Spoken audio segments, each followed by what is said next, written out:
The site was known as the Hill of Horrors because multiple contractors had tried and failed to remediate the site. The client had installed a pipeline up a steep escarpment or jump up, and there was significant erosion on the site.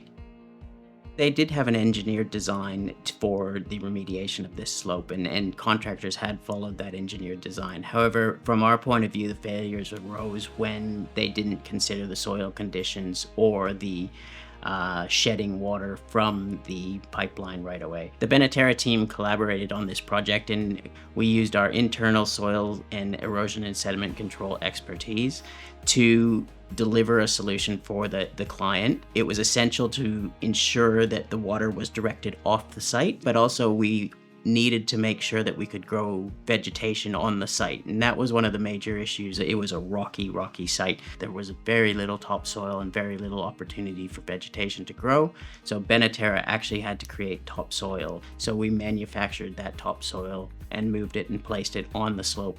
It was a steep slope. I think it was about 35 degrees in some parts. And so we definitely had to be very careful in operating machinery and just moving up and down the slope. From start to finish, the project lasted about 4 weeks.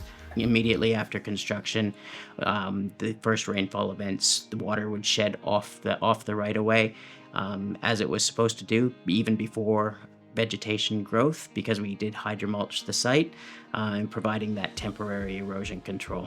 The feedback we received from the client was all very positive. They were very upset because of the multiple contractors and all the money they'd spent previously.